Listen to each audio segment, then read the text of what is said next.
அருள்மிகு பள்ளி கொண்டீஸ்வரர் சுவாமி திருக்கோவில் சுருட்டப்பள்ளி. ஆந்திர மாநிலம் சித்தூர் மாவட்டத்தில் நாகலாபுரம் அருகே உள்ளது சுருட்டப்பள்ளி. இங்கு பள்ளி கொண்டீஸ்வரர் சுவாமி திருக்கோயில் அமைந்துள்ளது. மூர்த்தி, தலம், தீர்த்தம் ஆகிய மூன்றும் ஒருங்கே அமையப்பெற்ற தலம். பெரும்பான்மையான மூர்த்திகள் குடும்ப சமேதராக காட்சி தருவது இந்த கோவிலில் முக்கிய அம்சமாகும். இந்த ஆலயத்தில் அருளும் பள்ளி கொண்டீஸ்வரர் சர்வ மங்களாம்பிகையின் மடியில் தலை வைத்து சயன கோலத்தில் காட்சி தருகிறார். பரந்தாமனைப் போலவே பரமேஸ்வரன் பள்ளி கொண்ட ஒரே கோயில் இது என்பது குறிப்பிடத்தக்கது. இந்திரன் அமிர்தம் வேண்டி பார்க்கடலை கடைய முற்பட்டான். திருமாலின் உதவியோடு தேவர்கள் ஒருபுறமும் அசுரர்கள் ஒருபுறமும் நின்று வாசுகி என்ற பாம்பை கயிற்றாகவும் மந்திர மலையை மத்தாகவும் கொண்டு பார்க்கடலை கடைந்தனர். இருபுறமும் பிடித்து இழுத்ததால் வாசகி பாம்பு வலி தாங்க முடியாமல் விஷத்தை கக்கியது. இதைக் கண்டு அஞ்சிய தேவர்களும் அசுரர்களும் கைலை நாதனான சிவனிடம் தஞ்சமடைந்து அனைவரையும் காக்க வேண்டினர். ஈஸ்வரன் தன் அருகில் இருந்த சுந்தரரை அனுப்பி விஷத்தை திரட்டி எடுத்து வரச் செய்தார். சுந்தரரும் பார்க்கடலில் தோன்றிய மொத்த விஷத்தையும் ஒன்று திரட்டி ஒரு கரு நாவல் பழம் போல செய்து சிவபெருமானிடம் கொடுத்தார். பரமேஸ்வரன் அந்த கொடிய நஞ்சினை வாயில் போட்டு விழுங்கினார். விஷம் உடலுக்குள் இறங்காமல் இருக்க ஈசனின் கண்டத்தை பிடித்தாள் உமாதேவி. இதனால் விஷம் கண்டத்திலேயே நின்றுவிட்டது. அதனால்தான் ஈசனை நீலகண்டன் என்று அழைக்கிறோம். விஷத்தை அருந்திய பின் உமையவளுடன் சிவபெருமான் கைலாயம் புறப்பட்டார்.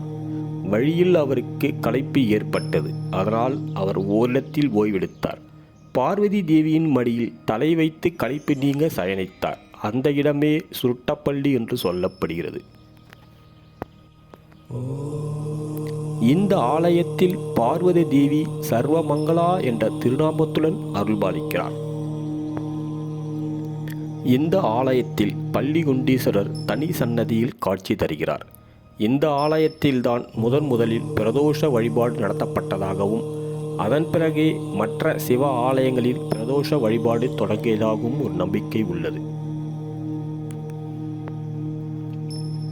பள்ளி கொண்டீஸ்வரரை சுற்றி பிருகு முனிவர், பிரம்மா, மகாவிஷ்ணு, மார்கண்டேயர், நாரதர், சந்திரன், குபேரன், சூரியன், அகத்தியர், புலஸ்தியர், கௌதமர், தும்புரர், வசிஷ்டர், விஸ்வாமித்திரர், வால்மீகி, தேவேந்திரனோடு விநாயகர், வள்ளி தெய்வானையுடன் முருகன் ஆகியோரும் அருட்காட்சி புரிகின்றார்கள். மரகதாம்பிகை சன்னதி முன்பாக சால கிராம கணபதியும் வள்ளி தெய்வானையுடன் சுப்பிரமணியரும், இடப்புறம் அப்பர், சுந்தரர், திருஞான சம்பர் ஆகிய நாயன்மார்களின் திருவுருச் சிலைகளும் வால்மீகி மகரிஷின் சிலையும் உள்ளது. அதற்கு அடுத்து ஏகபாத திரிமூர்த்தி காட்சி அளிப்பது அரிய ஒன்றாகும். தான் ஒருவராய் படைத்தல் காத்தல் தொழில் புரிபவராக பிரம்மா விஷ்ணுவை தன்னிடத்தே கொண்ட சிவ வடிவமே ஏகபாத திரிமூர்த்தி ஆவார்.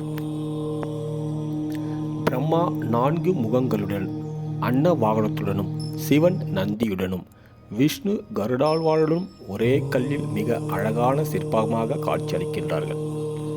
வரசித்தி விநாயகர் தனி சன்னதியில் காட்சி தருகிறார். தேவர்களுக்கு ஏற்பட்ட வெப்ப நோயை தணிப்பதற்காக சிவன் தனது கையில் அக்னியுடனும் 3 தலை, 3 கால்கள், 3 கைகளுடன் எடுத்த அவதாரமே ஜிரஹரமூர்த்தி. இந்த சிலை ஒரே கல்லில் செதுக்கப்பட்டுள்ளது.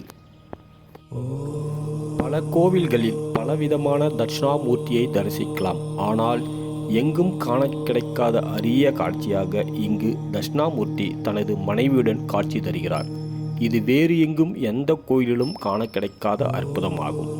இந்த தட்சிணாமூர்த்தியை வணங்கினால் ஞானம், கல்வி, குழந்தை பேறு, திருமண பாக்கியம், மாங்கல்ய பாக்கியம் கைகூடும் என்பது பக்தர்களின் நம்பிக்கை. இந்த ஆலயத்தில் பிரதோஷ கால வழிபாடு மிகவும் பிரசித்தி பெற்றது.